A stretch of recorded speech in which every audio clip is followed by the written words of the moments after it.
baju perang saya sebetulnya itu daster, saya bilang.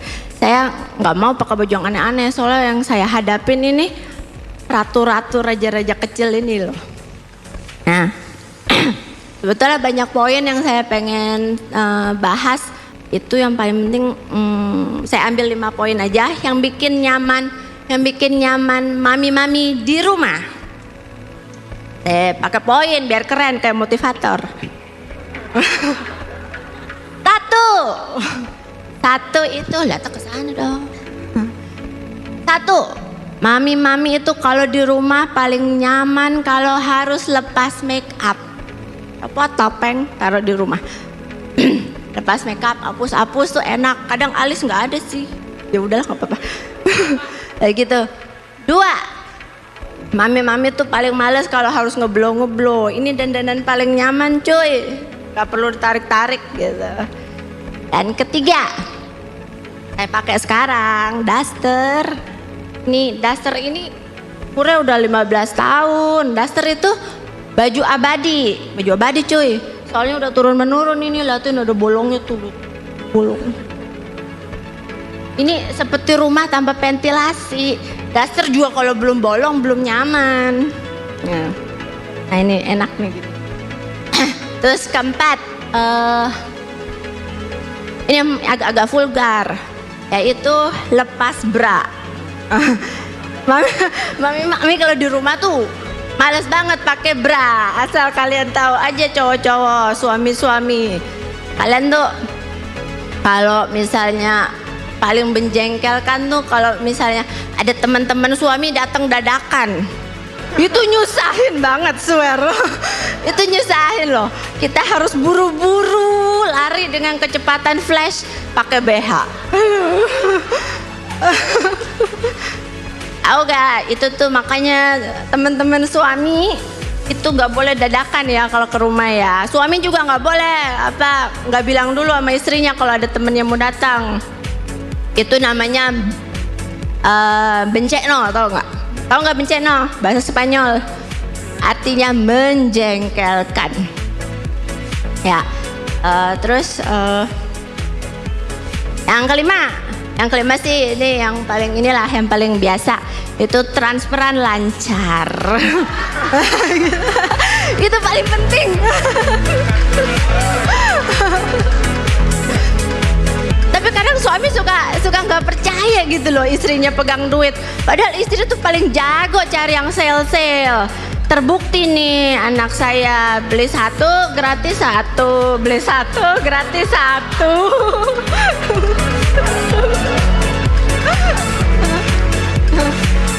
Ya gitu. Jadi percayakan sajalah keuangan sama istri, oke? Nah terus apa lagi ya? Udah saya mau kasih tahu, itu kan soal kenyamanan mami-mami di rumah. Itu lebih berharga daripada kalian kasih bunga. Bunga seminggu juga udah mati. Tapi kalau kalian nggak doyan kritik mami-mami yang pakai daster, itu lebih berharga. Suami saya juga kadang-kadang kritik sih. Dia juga kemarin juga bilang gitu, aduh kamu pakai daster nggak enak banget deh dilihat deh. Saya langsung balas sama dia, aku pakai daster aja anakku udah 4 loh, aku bilang gitu.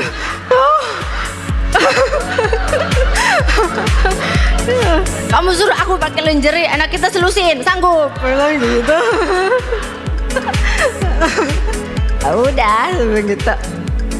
Nah itu soal kenyamanan mami-mami. 5 poin, jangan lupa ya suami-suami. Ini saya mau kasih tahu keuntungan saya punya anak banyak nih. Ini yang nggak bisa didapat kalau cuma punya anak 1 sama anak 2. Bentar.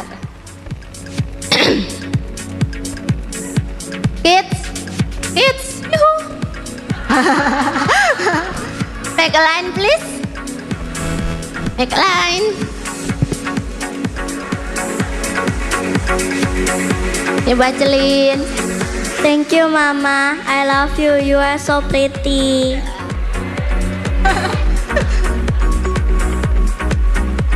Buat Isa. Thank you, Mama. I love you. You are so pretty. Akbar Iko. You mama, I love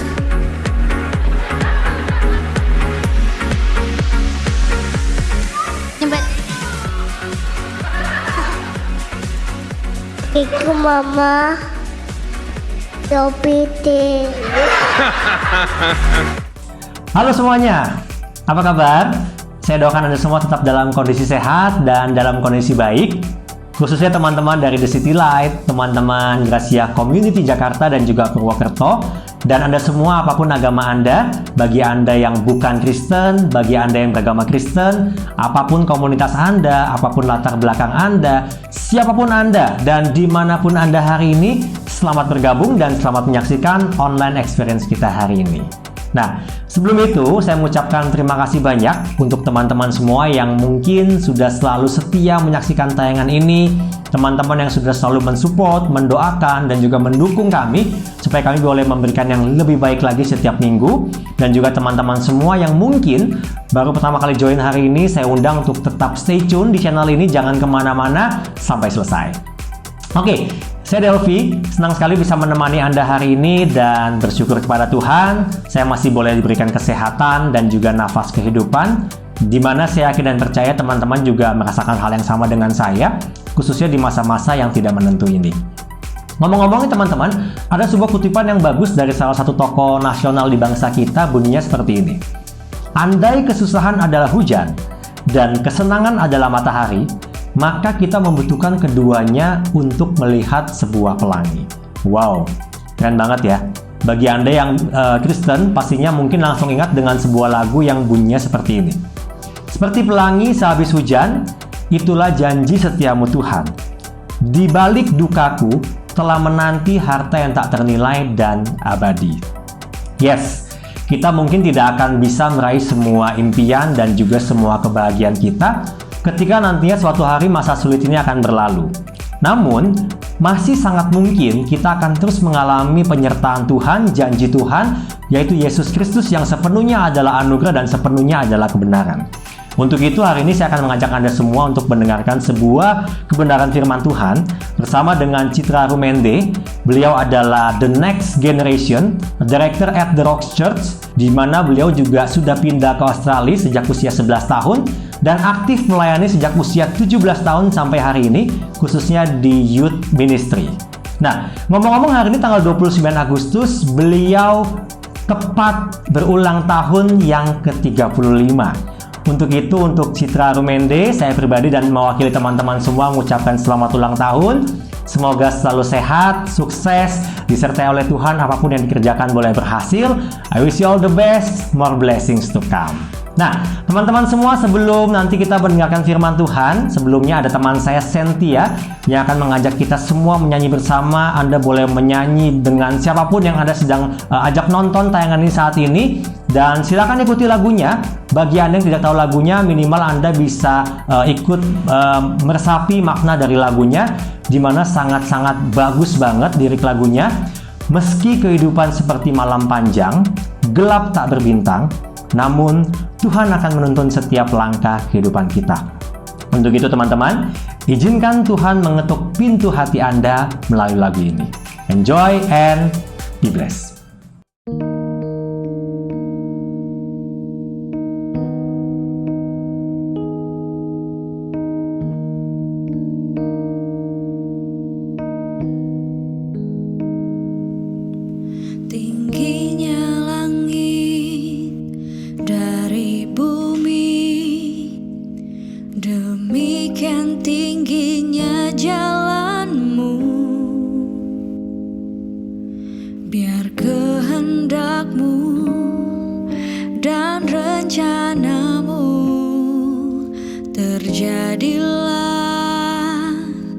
Di hidupku, Kau yang menuntun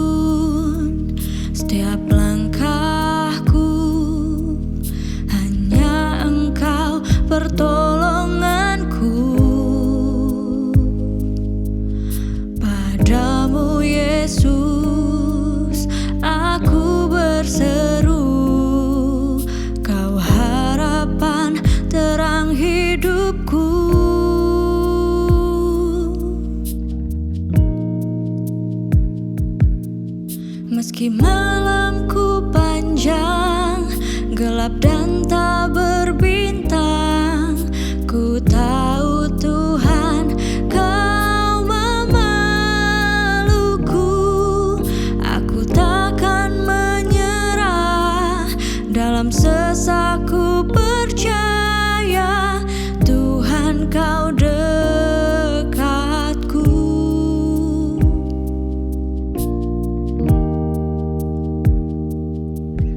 Kau yang menuntun setiap langkahku, hanya Engkau pertolonganku. Padamu Yesus aku berseru, Kau harapan terang hidupku. Meski malamku panjang, gelap dan tak berbintang, ku tahu Tuhan Kau memelukku. Aku takkan menyerah, dalam sesakku percaya Tuhan Kau dekatku. Meski ku berurai air mata, ku tahu Kau setia. Dengan segenap hatiku percaya Kau setia selamanya.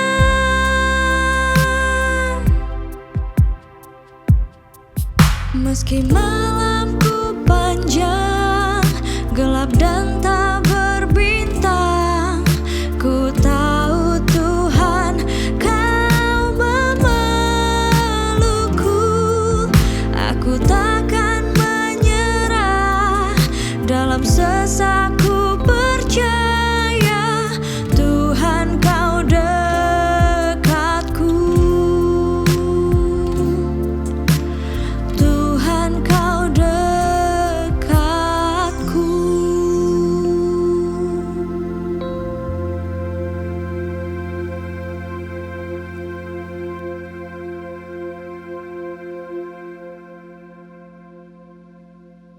Halo City Light Church, salam kenal untuk semuanya. Nama saya Citra dan saya tinggal di Perth bersama suami saya Michael dan 3 anak kami. 3 anak laki-laki bernama Ben yang umur 10 tahun, Judah umur 8 tahun, dan Levi umur 7 tahun. Saya dan suami saya tidak punya banyak peraturan di rumah kami. Tetapi kita mempunyai 2 peraturan yang kita ajarkan kepada 3 anak laki-laki kami. Peraturan yang pertama, hormati mama. Dan yang kedua, jangan pernah bohong. Kita selalu percaya kalau anak-anak kami menghormati saya sebagai mama mereka, mereka akan otomatis menghormati Michael sebagai papa mereka. Dan kita juga berharap mereka akan menghormati satu sama yang lain. Dan mereka juga akan belajar untuk menghormati wanita. Nah, untuk peraturan yang kedua, kita bilang sama mereka, kalau bohong itu merusak hubungan kita. Jadi, kalian harus jujur dalam apapun situasi, karena hubungan kita itu terlalu penting. Suatu hari pas saya antar anak-anak ke sekolah, saya tanya mereka, apa peraturan di rumah kita? Hormati mama, saut mereka. Jangan pernah bohong. Dan anak saya yang paling kecil menyaut, jangan lompat di sofa. Jadi ternyata Michael dan saya mengatakan hal itu berulang-ulang dan itu menjadi peraturan di rumah kami. Hormati mama, jangan pernah berbohong, dan jangan lompat di sofa.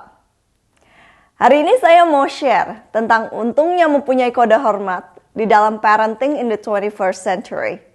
Menjadi orang tua di abad ke-21. Kalau Anda adalah seorang orang tua, atau sebentar lagi menjadi orang tua, atau mungkin suatu hari Anda ingin menjadi orang tua. Atau mungkin Anda adalah seorang kakek, atau nenek, om, atau tante. Nah, pesan ini ditujukan untuk Anda semua. Karena hal yang terpenting yang mungkin Anda lakukan, bukanlah apa yang Anda lakukan, tetapi siapa yang Anda besarkan. Alkitab sayangnya tidak memberi contoh yang baik bagaimana menjadi orang tua. Alkitab sebaliknya memberi contoh kehidupan nyata tentang disfungsi keluarga. Bahkan Yesus sendiri mengalami hal di mana keluarga dia sendiri menganggap dia gila dan mereka tidak percaya apa yang dia omongi.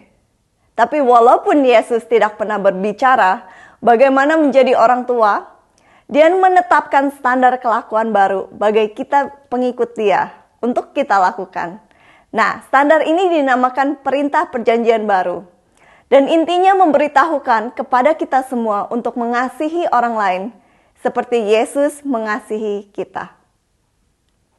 Untung Paulus datang untuk memberikan instruksi bagaimana kita bisa mengasihi seperti Yesus mengasihi.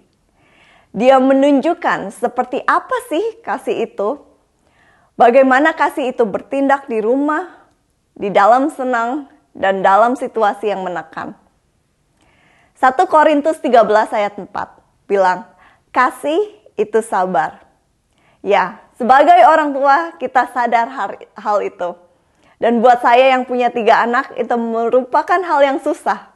Dan saya harus asah itu setiap hari. Saya mau lanjut ke kalimat berikutnya karena saya mau diskusi lebih dalam mulai dari kalimat berikutnya. Kasih itu murah hati. Seringnya kita melihat murah hati itu sebagai hal yang lemah dan lembut. Tapi sebenarnya murah hati itu adalah ekspresi kekuatan. Sebaliknya, tidak murah hati adalah kelemahan. Coba Anda perhatikan.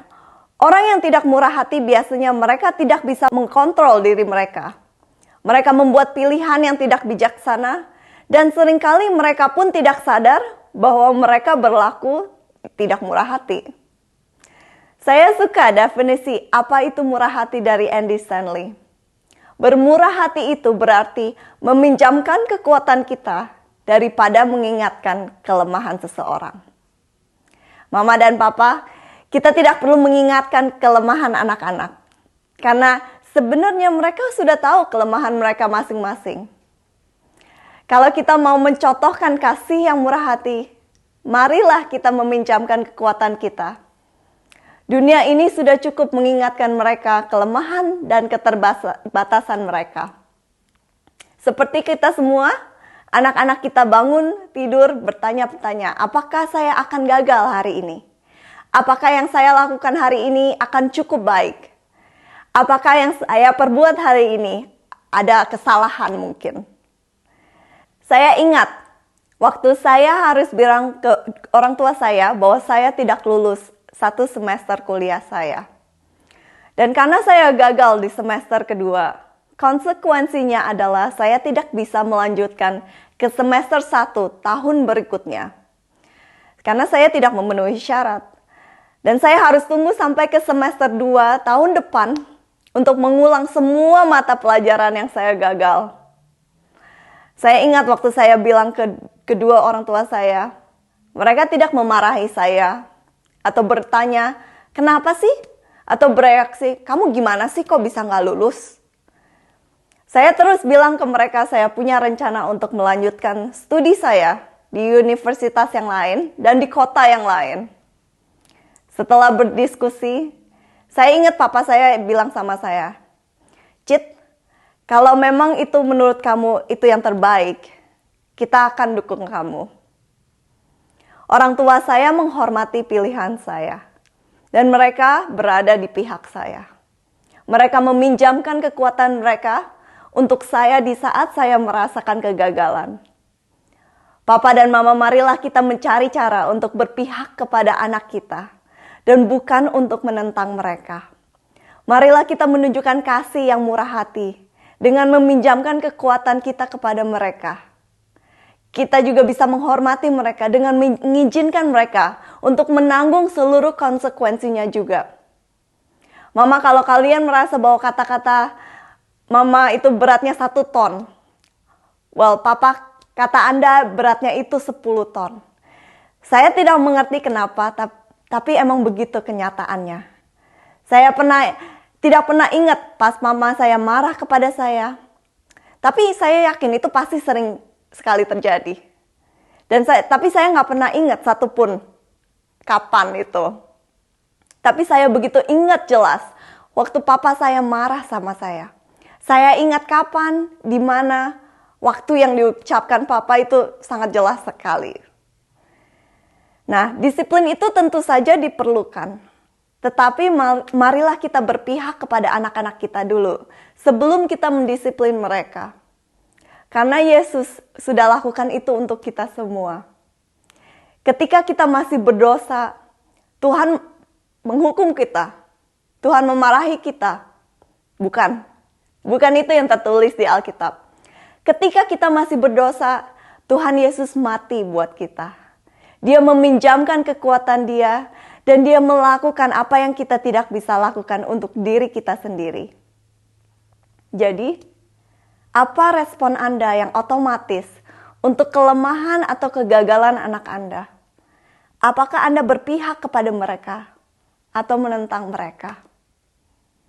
Marilah kita lanjutin ke kalimat 1 Korintus 13 ayat 4 selanjutnya.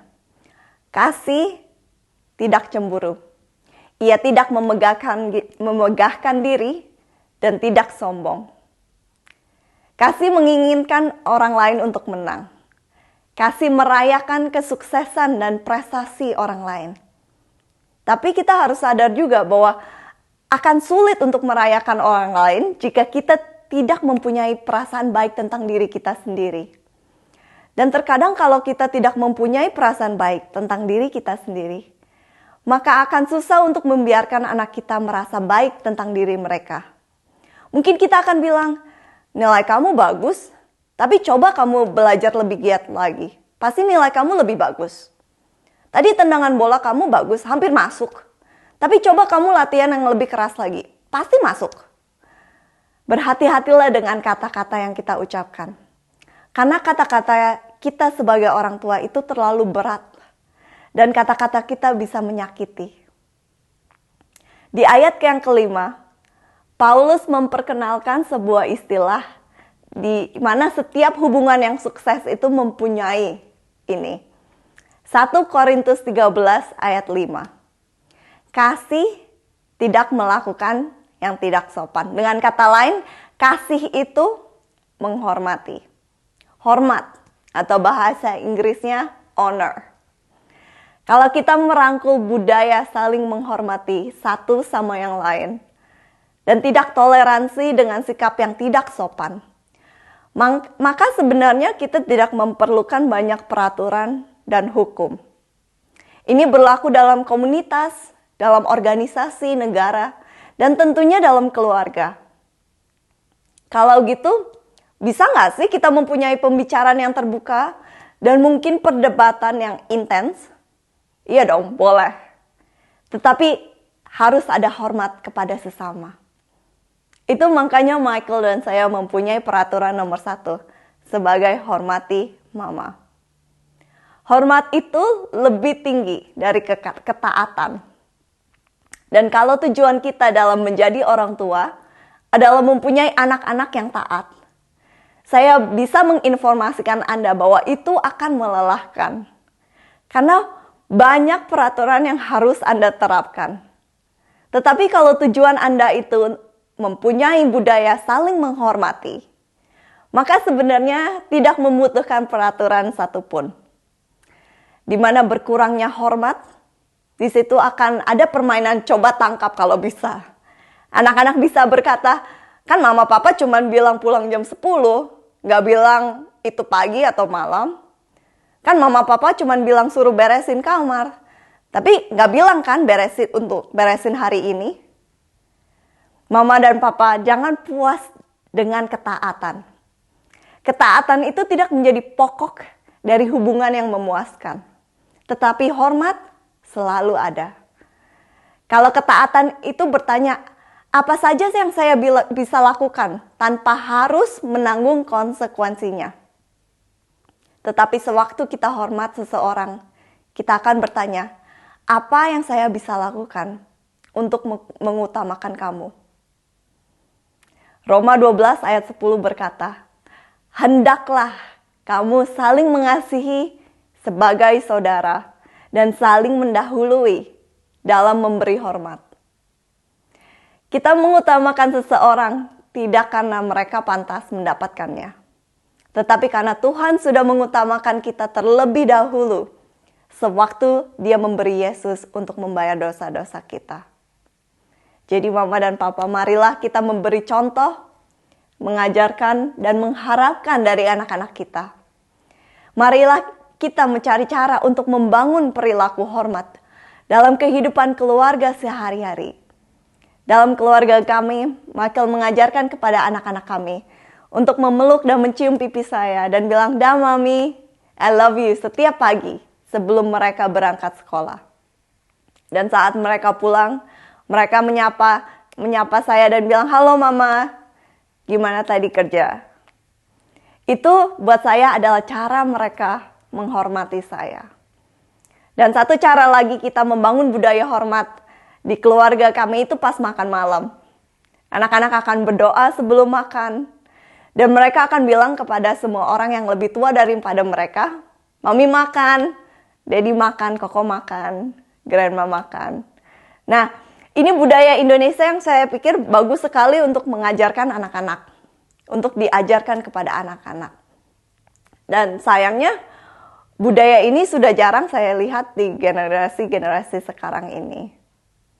Mama dan papa carilah cara untuk membangun budaya hormat ini. Dan saya harus bilang bahwa ini harus dimulai dengan cara suami istri menghormati satu sama yang lain. Hendaklah kamu saling mengasihi sebagai saudara dan saling mendahului dalam memberi hormat. Kalau saya melihat pernikahan yang sukses, pasti suami dan istrinya mempunyai satu ciri khas. Dan mereka mempunyai kompetisi untuk saling tunduk satu sama yang lain. Mereka mengutamakan pasangan mereka terlebih dari diri mereka. Balik menjadi orang tua, kalau kita pilih untuk bermurah hati dan memberi hormat untuk menjadi budaya dalam kehidupan keluarga, maka perilaku yang tidak menghormati harus kita disiplin. Kita tidak bisa mengabaikannya. Nah, kelakuan yang tidak hormat itu adalah ketidakjujuran, tidak sopan, dan ketidaktaatan. Kalau kita melihat perilaku salah satu ini, kita harus disiplin mereka. Karena apa yang kita biarkan, pasti akan diulang. Kalau kita mau membesarkan anak-anak yang tidak sopan atau tidak jujur, kita cuma perlu mengabaikannya. Pasti kelakuan ini akan diulang kembali, otomatis. Saya mengatakan hal ini karena ini adalah realitas saya sehari-hari menjadi ibu. Jadi kalau kita mau disiplin kita itu efektif, bukan cuma menakutkan atau perlu dihindari, maka kita harus memberitahu ke anak-anak kita bahwa kelakuan mereka itu merusak hubungan. Kalau kelakuan yang tidak hormat itu merusak hubungan di keluarga, jadi apa sebenarnya tujuan disiplin kita? Coba saya perjelas.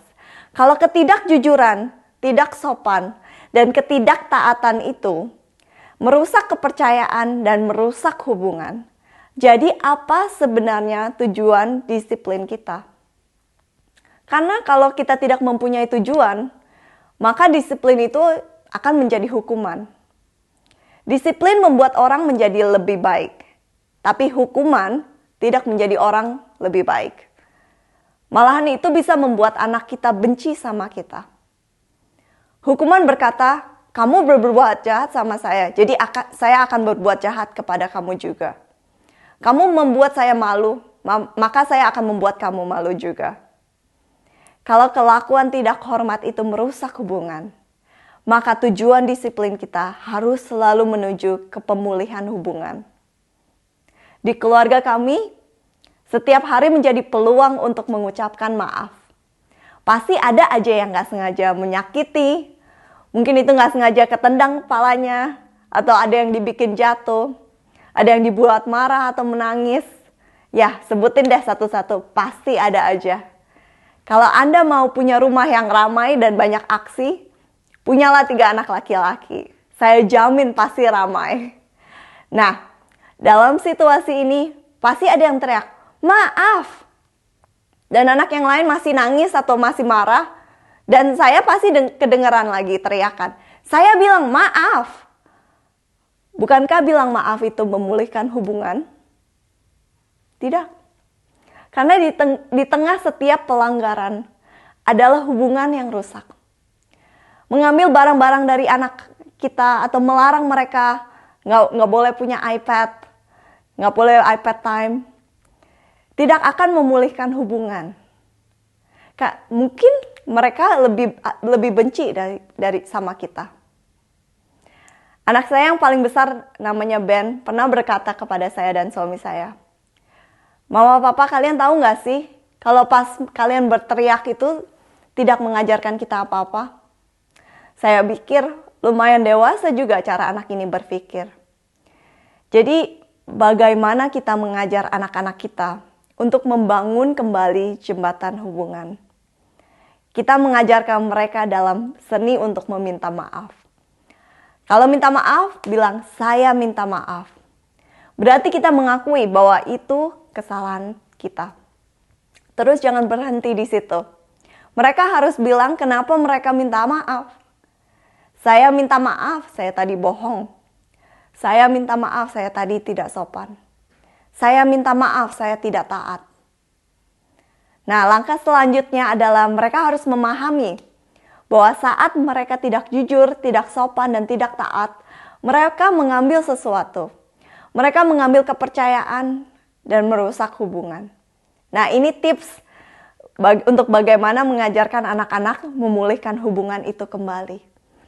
Saya minta maaf, saya tidak taat. Apakah ada sesuatu yang saya bisa perbuat untuk bisa perbaiki ini? Jadi Bapak dan Ibu, pertanyaan yang kita harus tanya diri kita masing-masing.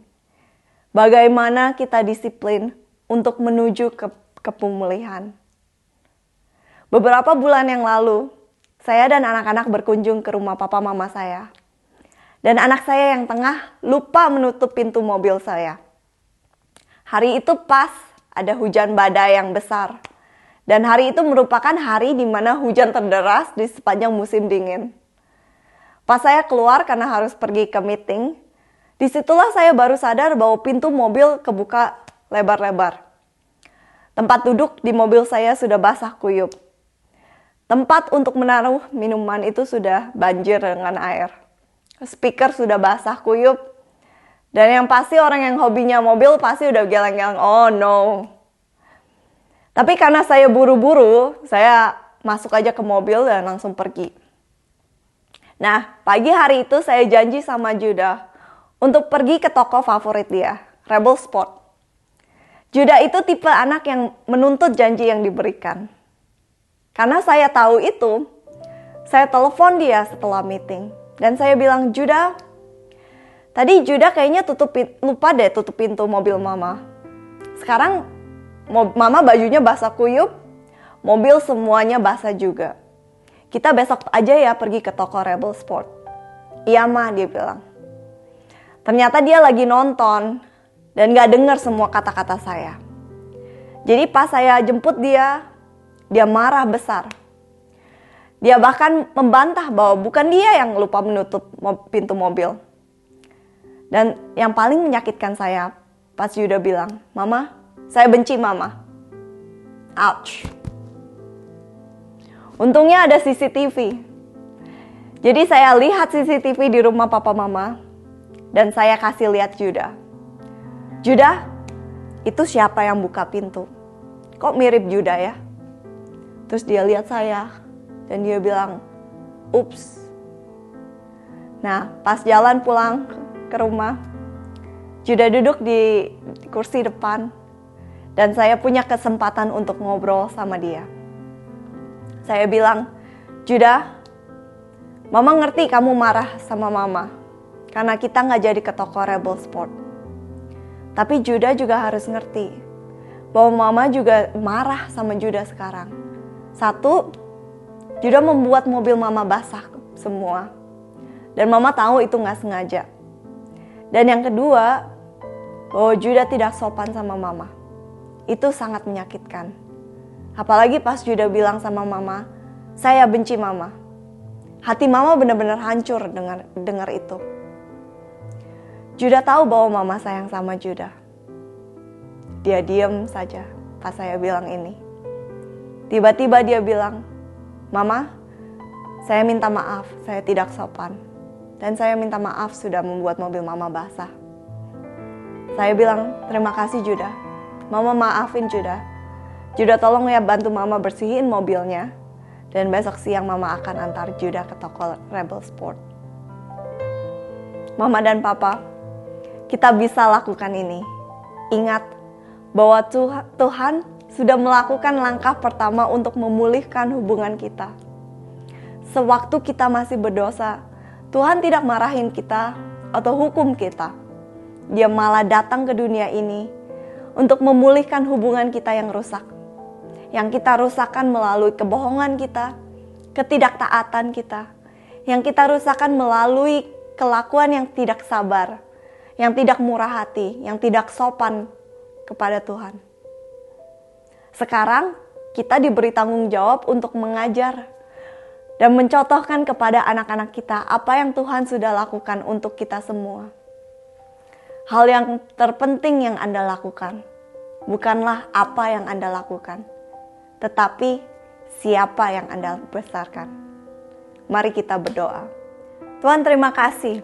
Di waktu kami masih berdosa, Tuhan datang ke dunia ini untuk memulihkan hubungan kami. Tuhan lakukan apa yang kami tidak bisa lakukan untuk diri kami sendiri. Bantu kami sebagai orang tua untuk memberi contoh dan mengajarkan kepada anak-anak kami apa itu kasih. Dan bantu kami untuk mengasihi anak-anak kami seperti Yesus mengasihi kami. Dalam nama Tuhan Yesus kami berdoa. Amin.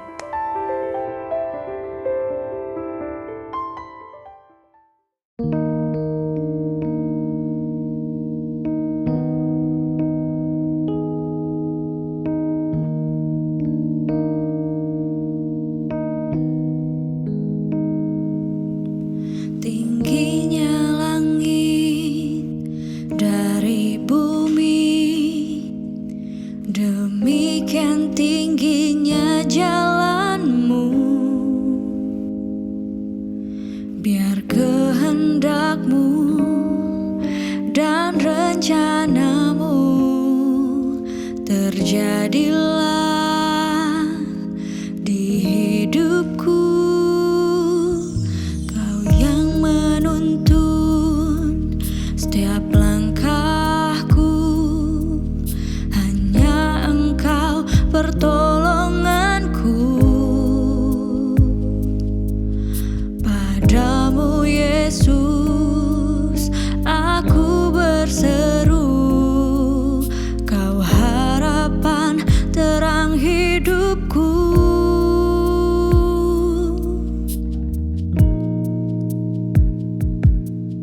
Meski malamku panjang, gelap dan tak berbintang, ku tahu Tuhan Kau memelukku. Aku takkan menyerah, dalam sesakku percaya Tuhan Kau dekatku.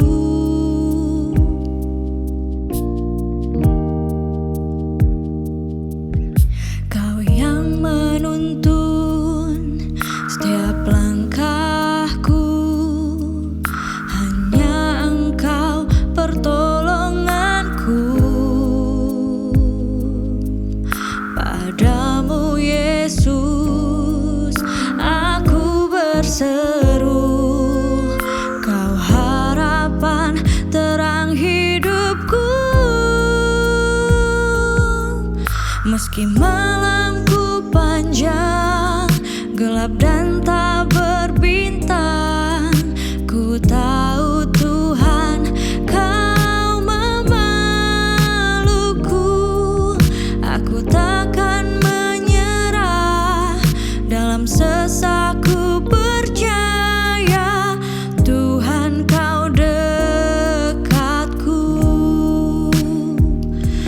Meski ku berurai air mata, ku tahu kau setia.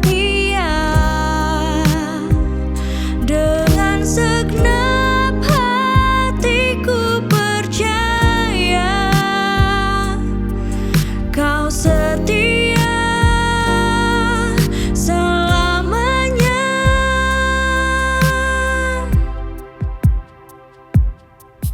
Meski malamku panjang, gelap dan tak berbintang, ku tahu Tuhan kau memelukku.